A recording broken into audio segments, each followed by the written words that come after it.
Here is a piece of morally neutral denim. It doesn't know anything about the moral law, and it couldn't do anything about it even if it did. So like the rock at the beginning of this series, it belongs firmly in the left-hand side of our diagram.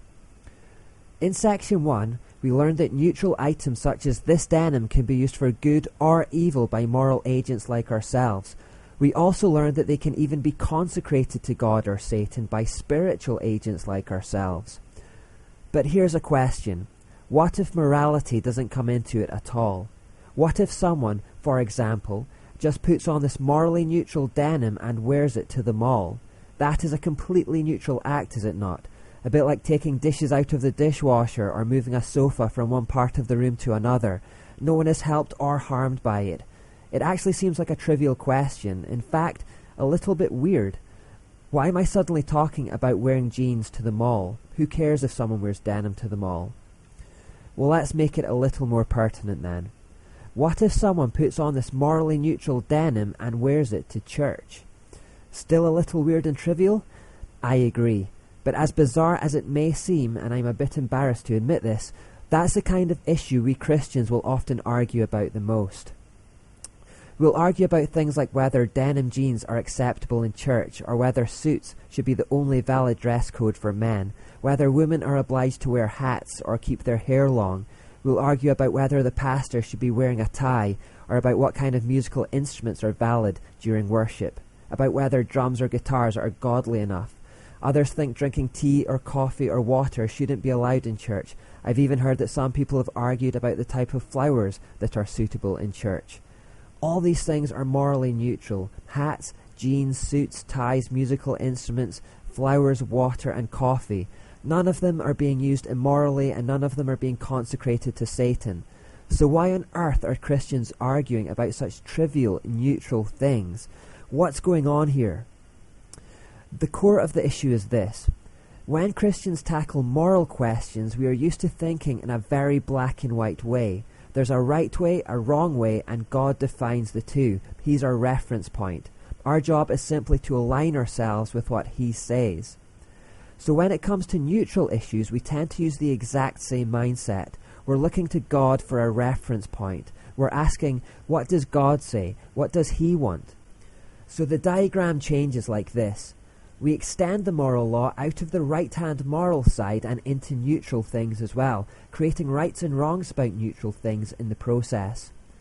Basically, the idea is that God must have an opinion on everything, not just moral issues. He must have an opinion on hats and clothes and musical instruments too, and if He has an opinion on everything, that means that we can use Him as a reference point for everything.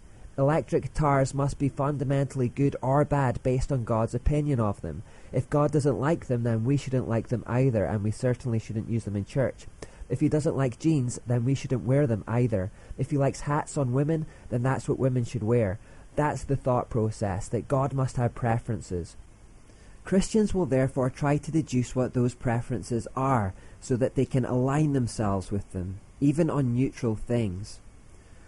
Now the problem here is that God doesn't actually say anything at all about jeans in the Bible, and He's silent on the issue of whether you can drink water while you're listening to a sermon. He hasn't left us with a complete list of musical instruments that He finds acceptable in worship either. In the absence of clear guidance on these neutral issues, what tends to happen is that individual person will pass off their own preferences as being God-ordained. The subconscious thought process roughly goes along the lines of, I don't like the music too loud in church, and because I don't like it, I can't conceive how God could possibly like it either, so therefore, loud music is wrong.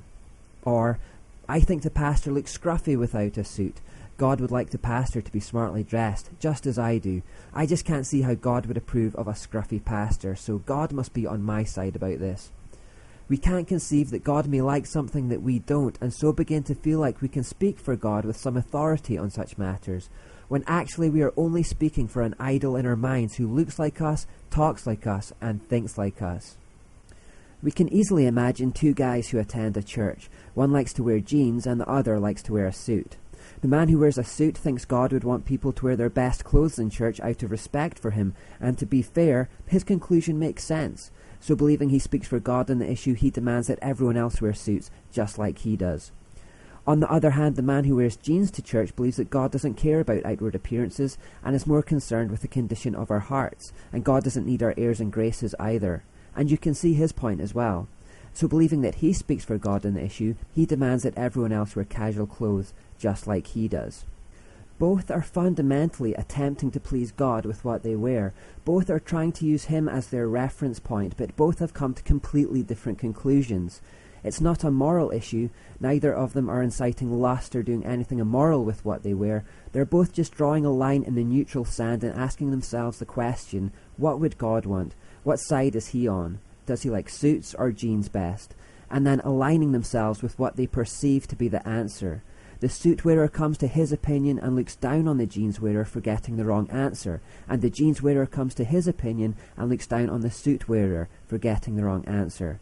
Both sides are convinced that their stance on this neutral issue is the right one, and with both believing God to be on their side, you can see how it can lead to petty squabbles. Whenever people create laws on neutral issues like this, it's called legalism. There's a lot of it in churches around the world, and in its own way, it's just as big a mistake as licenses. Where the satanic law of license errs by saying that there are no laws, not even a moral one, and therefore you can do whatever you want, religious legalism is this error of going to the other extreme by creating mountains of laws on neutral issues, and then insisting people must observe them to stay right with God.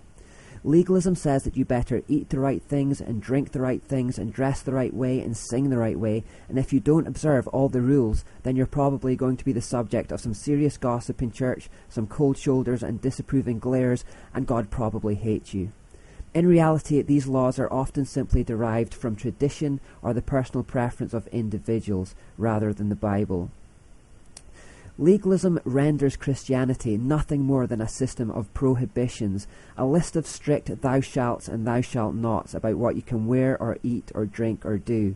So legalistic churches carry a forbidding, oppressive and gloomy air and are characterized by squabbles over petty and trivial things, such as jeans and suits. They are cold, critical and unloving places where pride is rife due to the fact that everyone has constructed an idolatrous version of God in their heads who agrees with everything they say. This has been many a Christian's experience of church, and what tends to happen, especially with the younger generations who grow up feeling suffocated by legalism, is that it drives them away from God. The do-what-you-want lawless license of Satanism looks extra attractive to those who have felt restricted by churchy legalism their whole lives. When you've been told, thou shalt not about everything, do what thou wilt, suddenly sounds like liberation. Therefore, it is fairly typical for young adults in their teens and 20s to abandon church, rebel against God, and get involved in hard partying, sexual promiscuity, alcohol abuse, and more. This phenomenon is partly responsible for the hemorrhaging of young people that the Western Church is currently experiencing. Fuller Youth Institute conducted a survey in 2011 that stated that 40 to 50% of young Christians in the USA fail to stick with their faith after high school. Now, this statistic can't be entirely blamed on legalism and is indicative of a wider problem, but when quizzed about the findings, Cara Powell, executive director of FYI, said, "The students involved in our research definitely tended to view the gospel as a list of do's and do-nots, a list of behaviours. We asked our students, how would you define what it really means to be a Christian? And 1 out of 3 didn't mention Jesus Christ in their answer. They mentioned behaviours." When Christianity is seen as a list of rules rather than a personal relationship with Jesus Christ, we're in trouble. In fact, what we're really looking at is a church that has not understood the gospel message. That's a shocking thing to consider.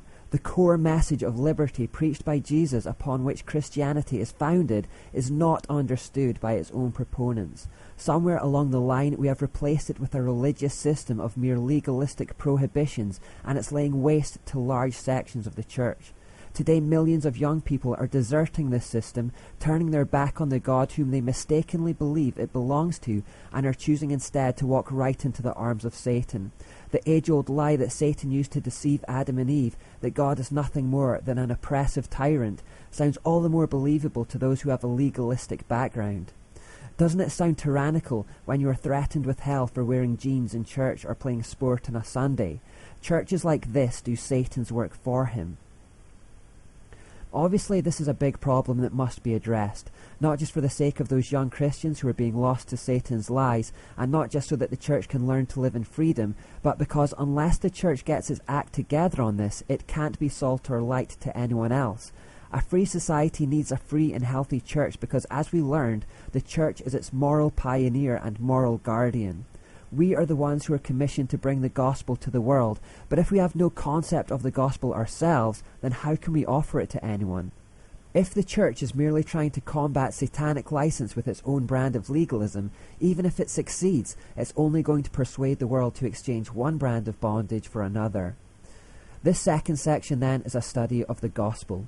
I say that as a kind of warning because many people will think that sounds too basic. There's also going to be a lot of talk about laws, which isn't the most exciting topic at the best of times. Non-Christians may struggle to see the relevance of what we're going to cover, things like temples and sheep and guys from the Middle East with beards. But since the research shows that we don't know our own message, this is something we have to do. In this section we're going to explore exactly what Christian freedom looks like and why it's better than both satanic licentiousness and churchy legalism. Mainly we have to do this because the shocking truth for the church today is that we don't realize just how free we are.